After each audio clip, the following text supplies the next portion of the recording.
What's up, ladies and gentlemen? Welcome to ShutlipsTV. I'm Alamide Salau. Better begin with better word. This dam that is causing this menace in Nigeria is a Cameronian dam that is called Lagdodam.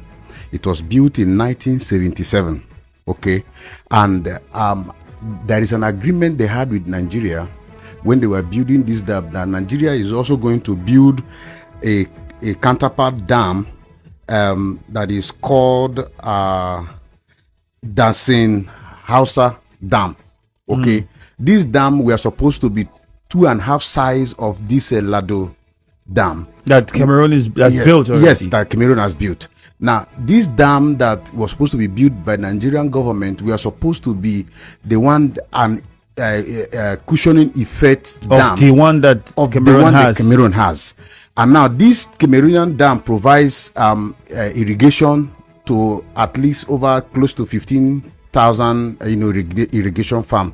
Okay, and these are own dam also supposed to provide irrigation to states like Adamawa, Benue, and all around that region. Yes, and also provide about 300 megawatts of electricity to that environment.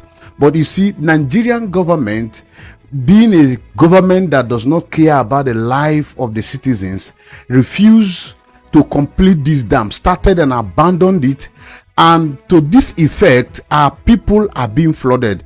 When Cameroon, and in 2013, Nigeria entered into another agreement with Cameroon that at least before you open this dam, because when there is an overflow, after it was opened in 2012, I think the first flood. Yes, in 2013 they had an agreement.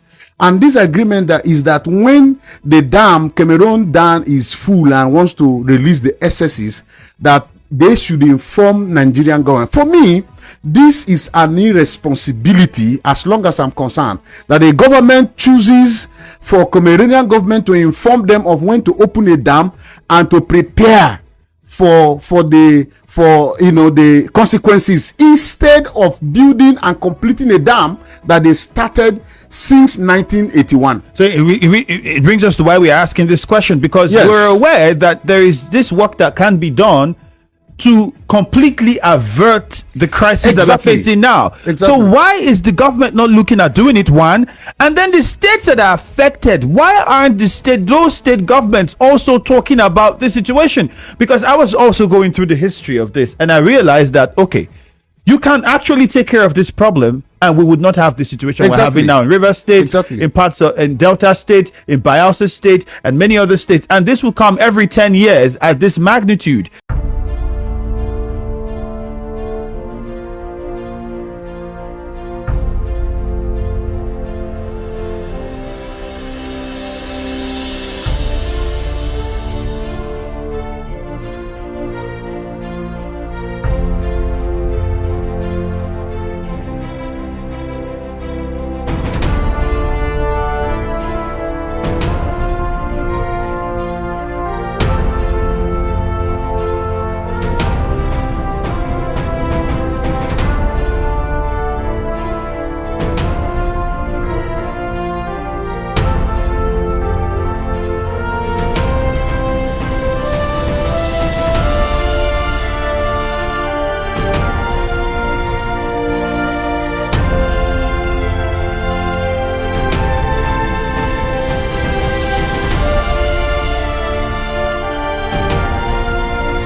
Nigeria is currently experiencing one of the worst form of flooding incidents in over a decade.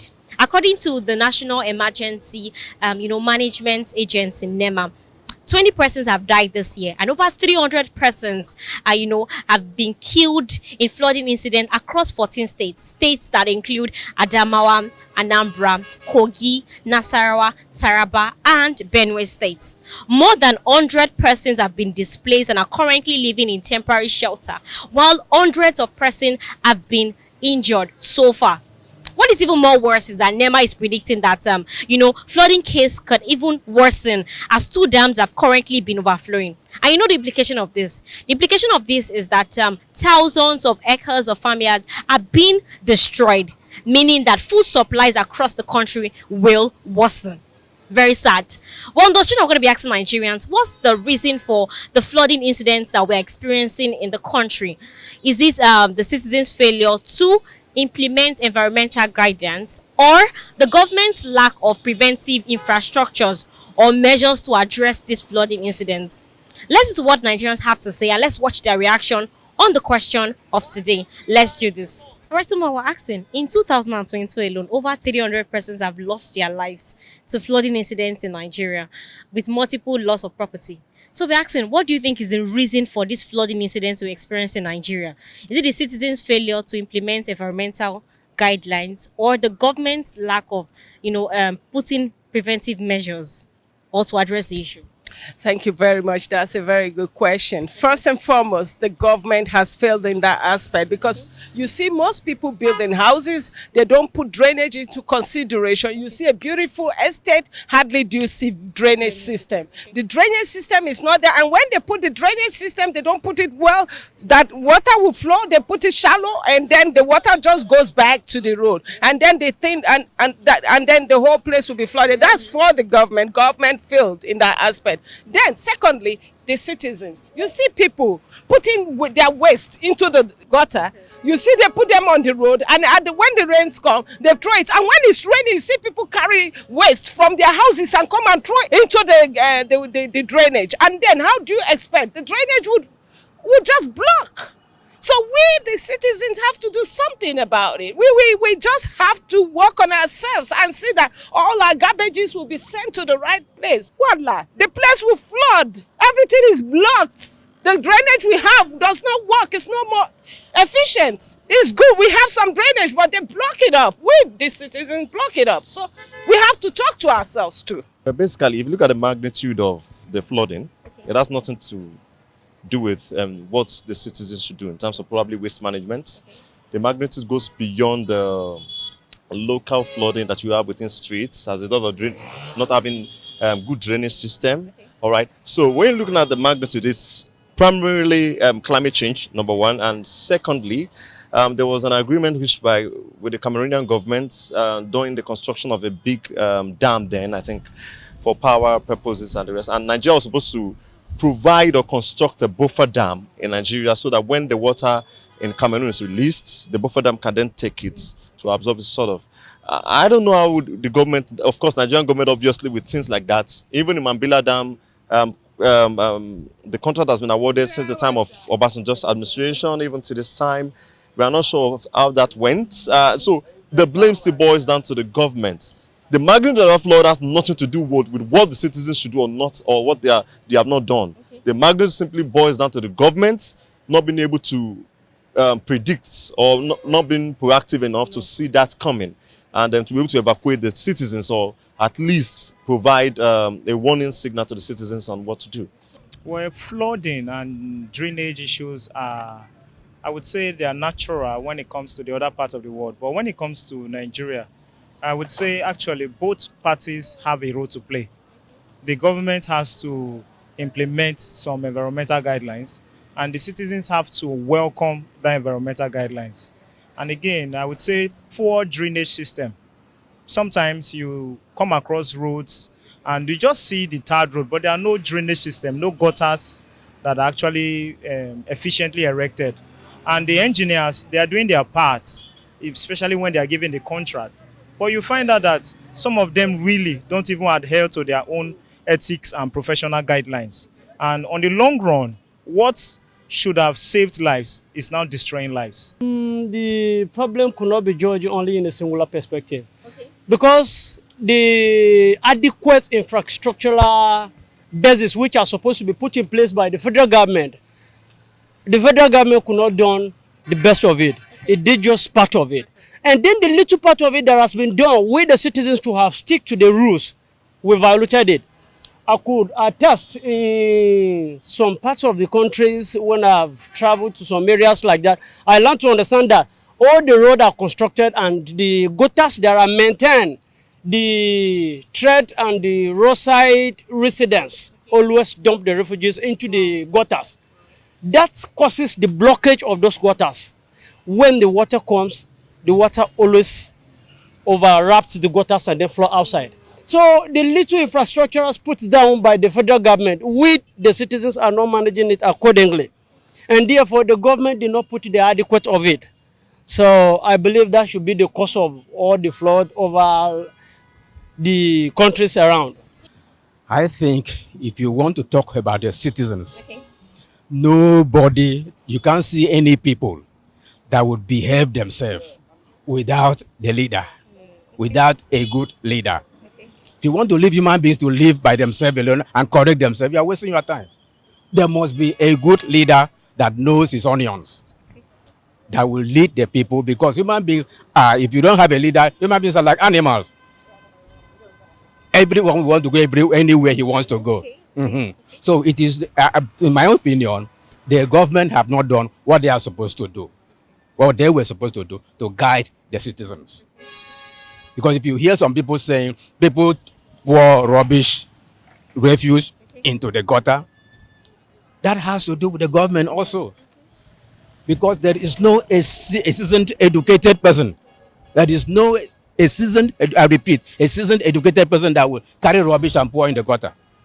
So majority of the citizens are uneducated. So it now requires a good government who knows their onions to lead the citizens, tell them what to do. The governments are not putting preventive infrastructures. If the leadership is okay, everything fall in place.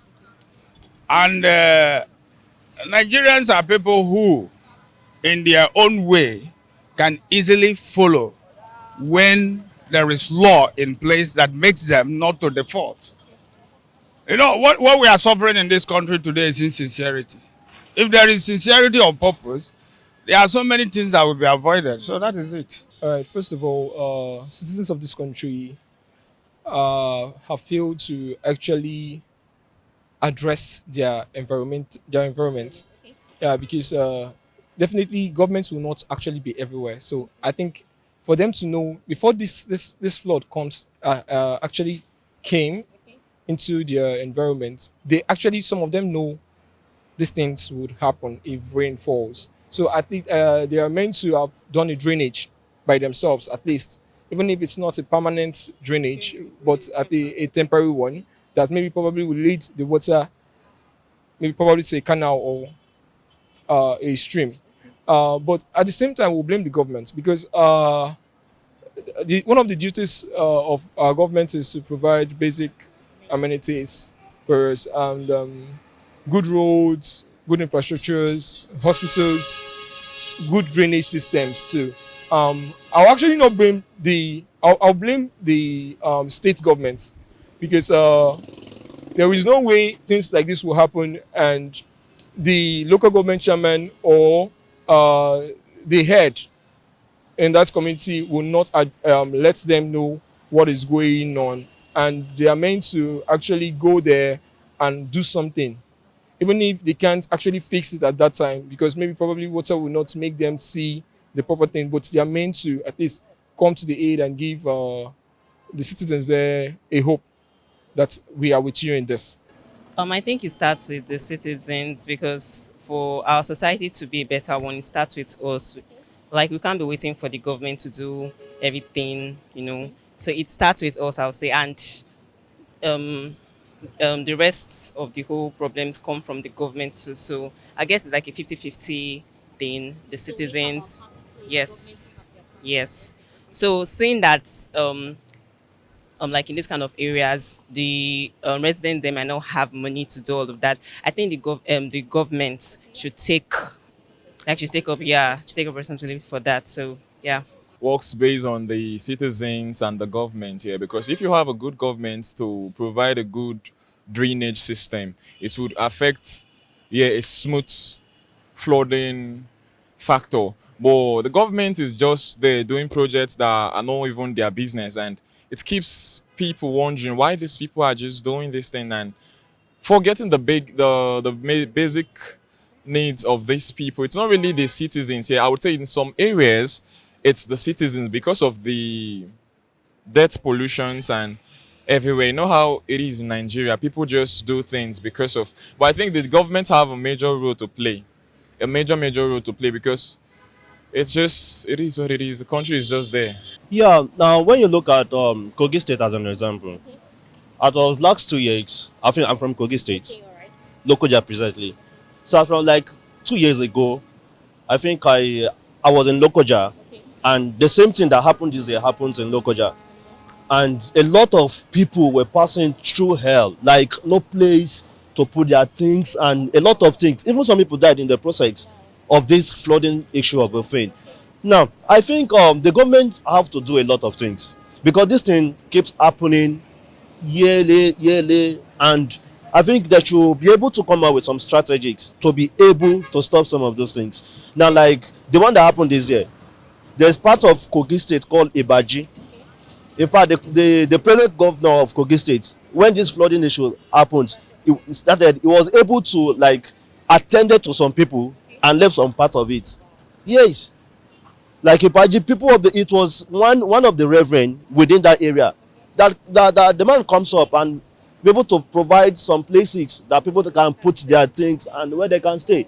So the government have to do a lot of things. They have to do a lot of things because a lot is happening in this country. Like people at the grassroots, these people even when things are happening within the environment, now people don't have this kind of financial stuff to able to back it up. Then why would you have a government when they are not able to provide for their citizens? So the government have a lot of things to do. They have a lot because when they say, okay, this is the reason of the flooding and this is where it's coming from, then they should be able to implement some facilities that need to be bring out money and stop those things because citizens are suffering every time. They are suffering. And when you look at those people, in fact, people in government or people that are okay, they are wealthy, you see, before they'll come up with their building, they come up with something like making a kind of high foundation. So that the anytime flood is coming, it won't affect them. Then what are those people that don't have this money to do this? What are those people that they are just even, in fact, to eat is an issue for them? So the government have a lot of things to do. They have a lot to do. The life of a citizen is very, very important in any country.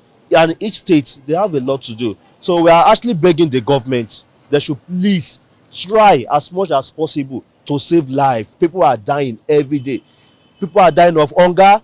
People are dying of different things is happening in this country. So we are begging government, please, they should try as much as possible to do something. Government supposed to take care of the frauding system, because there's nothing a citizen can do about it. Because government is the people that owns us in this country. So where there is fraud, it's just because of the lack of they are not adequate to take care of what is happening. You understand? They are in better position to fix whatever fraud, because in Delta State now, I think we are watching it in the television and other social media, and, how water swallows people's house, 2-story building. In fact, a lot. The government supposed to know what they're supposed to do about it. Yeah, obviously it's the government, because from what I'm seeing online, the flood is not a drainage issue. Even if all the drainages were clean and clear, all that water cannot enter that drainage. So it's more of it's something that it's bigger than the people. It's something that the government has to do, not just cleaning the gutters and stuff like that. No, those floods has nothing to do with dirty drainages. Even if all the drainages were clear, the flood the water will enter the drainage and still flood everywhere. So I think it's more of a government issue. But the people too, I think if you request for better governance, and if for something that you said has been happening, this is not the first time it's happening, I think they are meant to come out and actually request for change, request for things to be better, So I think it's more of the government, but the people too should stand up for it. Not just people living there, people outside, because we are Nigerians. The fact that it doesn't happen in our state doesn't mean that people may have relations there. You understand? So I think it's a collective issue. We should stand up and request for better from the government, that are meant to be there to serve us. There you have it. You've heard from the mouth of Nigerians. While few persons believe that the citizens are at fault for not following environmental guidelines, many of the opinion that the fault lies with the government. If the government put infrastructures in place to address this flooding incident and also put some rules and regulation for people to adhere, then definitely there will be a decreased rate of flooding incidents in Nigeria. Well, we are of the opinion that both are actually at the reason. If the citizens do their part, the government also do their part, there will be less flooding incidents in the country also. So we're posing the question to you too. What do you think are the reasons for the flooding incidents we're experiencing in some part of the country? Drop your answer for us in the comment section. We'd like to hear from you. Thank you for watching all our videos. To get more interesting and fun content like this, do not forget to subscribe and also follow us on our various socials, our Facebook and Instagram at ShutlipsTV. Also, we have an anonymous website where you can go to share real life experiences and connect with people who have been in similar situations like yourself. Just go to www.shortlips.com. Sign up to the platform is completely easy and 100% free. This is ShutlipsTV. I am Olamide Salah, better picking with better voice. Till we come your way next time, do stay safe.